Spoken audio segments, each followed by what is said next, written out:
So the name of this presentation is Stamps as Art on Christmas Covers and Cards. Over the years, many have used stamps as a source for creating art for cachets, as well as for decorations on postcards and Christmas cards. Some prefer to create images using finely cut out portions of stamps, called decoupage. Others prefer to use whole stamps as parts of images. Still others use images of stamps to create entire designs like Christmas trees and wreaths. The creative mind knows no limits, as will be illustrated here. Perhaps it will give you new ideas for your Christmas covers. This presentation gives examples of the use of stamps as art on Christmas items. However, cachet art on any topic can be created using stamps as a source of art. This PowerPoint was adapted from an article by Christine Saunders, which appeared in Yule Log, the official journal of the Christmas Philatelic Club, in the April, May, June 2022 issue. It also appeared in a modified version in the December 2021 issue of From Cover to Cover of the Art Cover Exchange. And I basically took Christine's article and we'll read it word for word and match it to the images that she used. So the first section is on decoupage.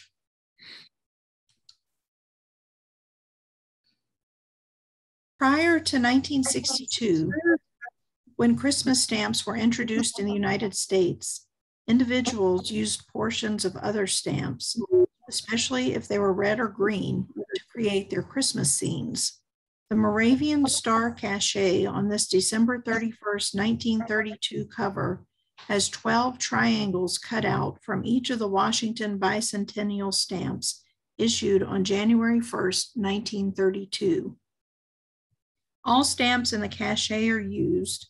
The cover is franked with a 3-cent stamp from this issue, and the postmark is from the Moravian Station in Bethlehem, Pennsylvania. This is a Christmas-themed cover, as the star stands for the Star of Bethlehem, both the original star and the official symbol of the city. It illustrates the use of cachet, stamps, and postmarks to tie a single theme together on a cover.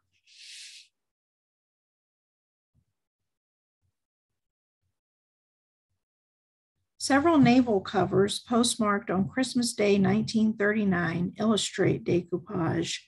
This cachet is by Helen E. Dye and features a gold sticker of the Holy Family in a stable made with cutouts of various stamps.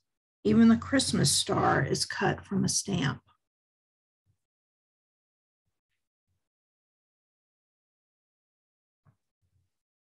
Here's another naval cover. Created by Marie Schaff, the Christmas tree cachet uses a white doily for the tree with cutouts of various stamps for the ornaments and top star.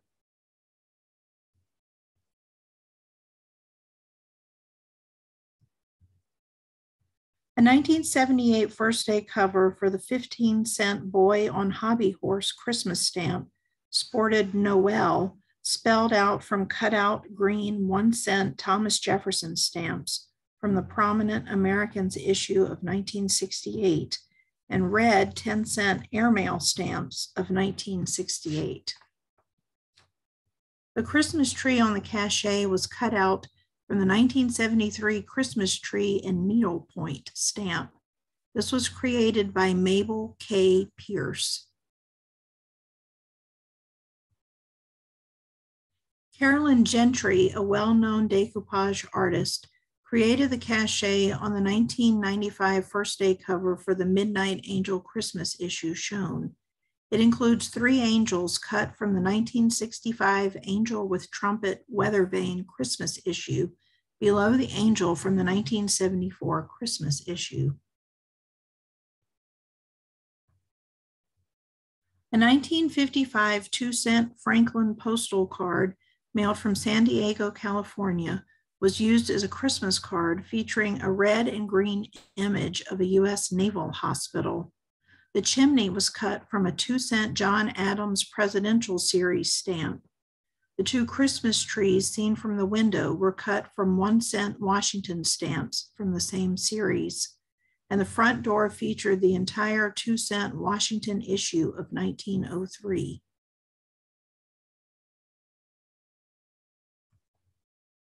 Decoupage was also used in the preparation of Christmas cards that can be found in philatelic material.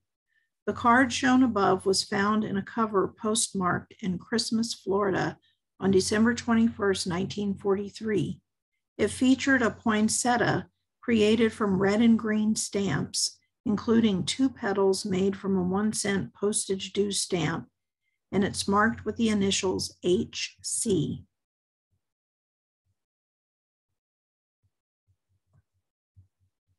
This Christmas card was most likely done in the 1940s based upon the issue dates of the stamps used that range from 1923 to 1948. It features a home hearth image created on rough paper with finely cut out portions of stamps and the indicia from an embossed envelope, but crude drawings with crayons. The indicia from the 1.5-cent stamp embossed envelope forms the wheel of the spinning wheel to the right, as well as the brown picture of Washington on the wall. The yellow cat at the side of the fireplace was cut from the 1923 James Monroe stamp.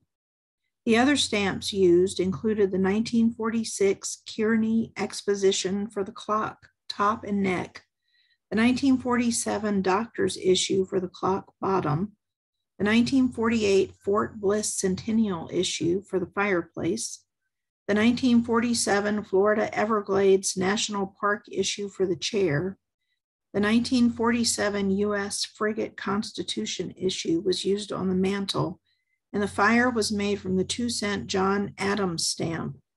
The seat of the spinning wheel was made from the 10-cent John Tyler stamps from the 1938 presidential issue. A card featuring a Christmas tree is shown here. The stars from the 13-cent Millard Fillmore stamp of the 1938 presidential issue. The body of the tree is from the 1953 150th anniversary of the Louisiana Purchase stamp, and the base is from the 1952 Red Cross issue.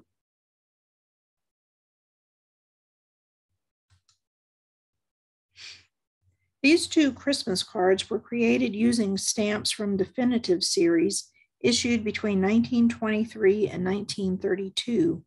The Girl in the Rain on the right was created by Kenneth G. Clothier, while The Man Singing by a Lamp Post was created by Wilhelmina.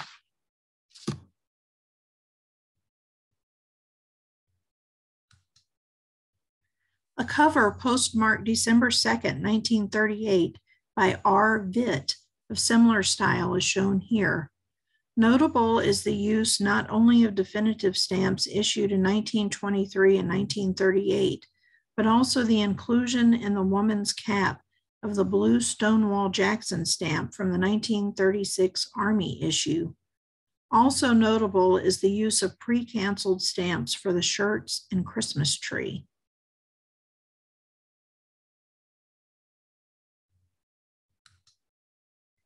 The next section explores cachets created using entire stamps. Rather than cut stamps, some prefer to cut out areas of covers or cards and place whole stamps behind the cutout, leaving only part of the stamp visible. A Christmas Florida cover postmarked on Christmas Day 1948 is shown at left. In the postage region, a tree-shaped area has been cut out, and portions of 3 1-cent green Washington stamps from the 1938 presidential series can be seen. The tree is decorated with a foil star, comma, and circle. Similarly, the cover on the right is shown with a cutout star-shaped region through which a portion of a 2-cent John Adams stamp from the 1938 presidential series can be seen. This cover was postmarked on Christmas Day, 1949. And here are close-ups of the cutout areas from the two previous covers.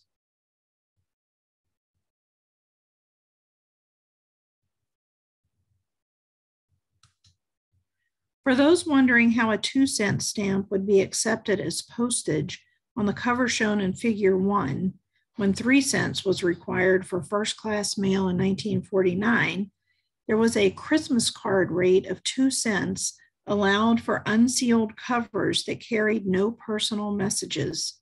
It's likely that the same individual prepared the covers shown in Figures 2 and 3. However, there's no indication of who that might be on the covers. This individual knew about these towns because each town's Christmas symbols were represented by the cutout used star for Bethlehem, Pennsylvania, and the tree for Christmas, Florida.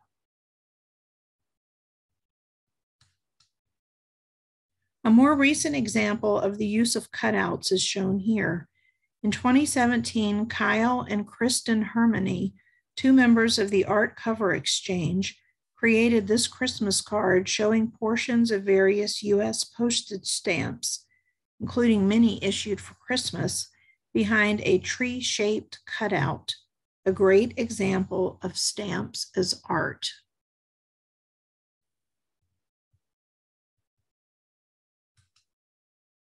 The use of entire stamps to create an image is illustrated here. This oversized 10.5 by 7.25 inches first day cover has each of the U.S. Christmas stamps issued from 1962 to 1975. Many have been used to create a Christmas tree with presents underneath. There are two different first day of issue postmarks. Indicated on the back is the name of the creator, George Turner.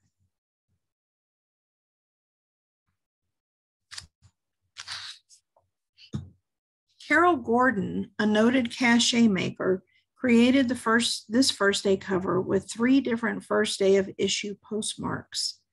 Using both entire stamps and cutouts of stamps, she created a complex scene reflecting many of the joys of Christmas.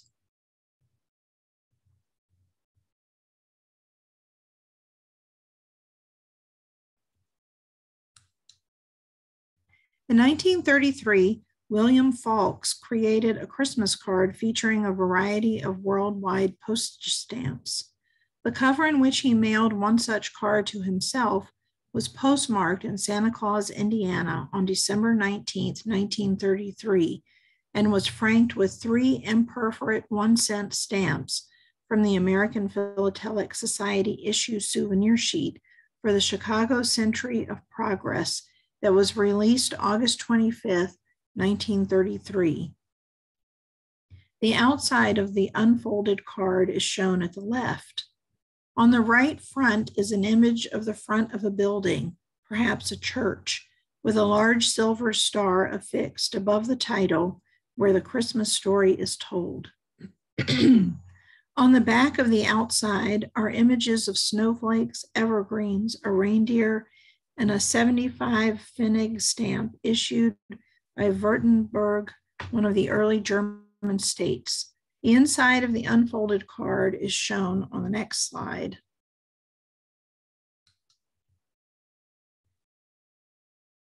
Here's the inside of the unfolded William Faulks card. The text states, "The world around Christmas greetings."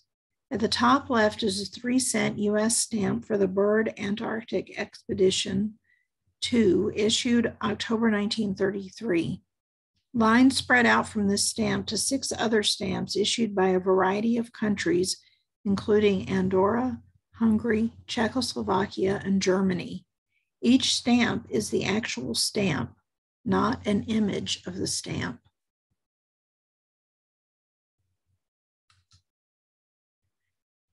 Some individuals prefer to use images of stamps rather than the stamps themselves to create art on cards and covers. The postcards here illustrate the use of images of worldwide Christmas stamps to enhance drawings. The postcard on the left is titled "Christmas Joy, Stamp Church." The stained glass windows of the church are images of stamps from New Zealand and Canada, while the Carolers in the Snow are from the Royal Mail's 1978 Christmas issue. The postcard beside it is titled Peaceful Christmas. The nativity scene was created using the 11.5 pence stamp of the Holy Family in the stable from the Royal Mail's 1979 Christmas issue, with the same issue's 8 pence and 10 pence stamps of the Magi and shepherds approaching the stable. Portugal's 1979 16 escudo stamp of the flight into Egypt is also shown. Both of these postcards were designed by Mike Boyer of Bound Brook, New Jersey.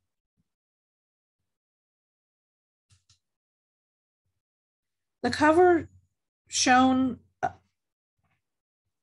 to the left is all about Christmas flora.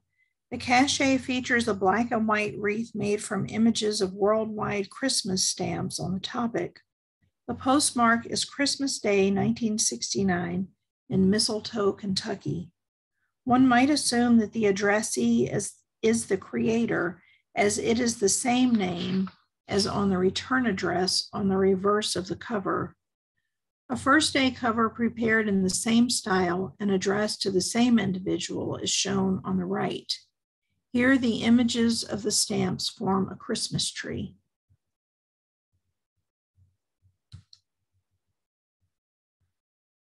A Happy Peasant card was produced in 1962 with a tree created from images of stamps from around the world and Merry Christmas greetings in many languages.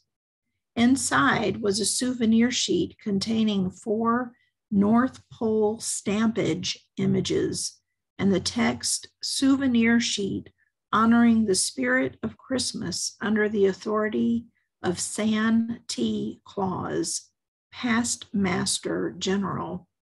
The card was signed the St. Lawrence. This example of stamp art was extended beyond that of a card to a nice piece of philatelic whimsy.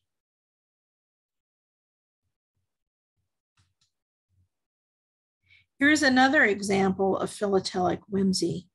This large Christmas card, 8 5/8 by 5 7/8 inches, was printed in Germany and marked a Flair Christmas import on the reverse. On the front are a number of reproductions of worldwide Christmas stamps, all canceled with faux postmarks. The only real stamp is the 1966 US Christmas issue at the center, postmarked the first day of issue in Christmas, Michigan, November 1st, 1966. The worldwide stamps are realistic imitations glued onto the card, but there has been no intent to deceive, as they are easily discerned as copies with faux cancels. One of the all-time best first day covers featuring images of Christmas stamps is that of John Calasanti, celebrating the 50th anniversary of US Christmas stamps. On this first day cover, Santa is carrying a huge sack filled with colorful images of Christmas stamps.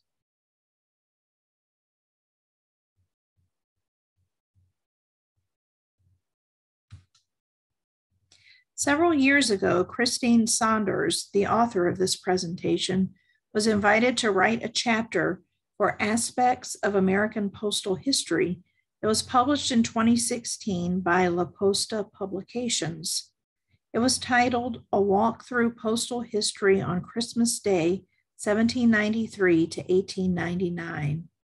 For the illustration leading into this chapter, she created a Christmas tree composed of postage and revenue stamps from this era, socked on the nose with a Christmas Day cancel and ornaments of fancy cancels seen here.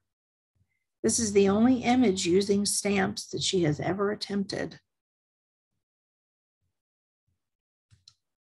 I hope you enjoyed this program. Merry Christmas and happy holidays to you all.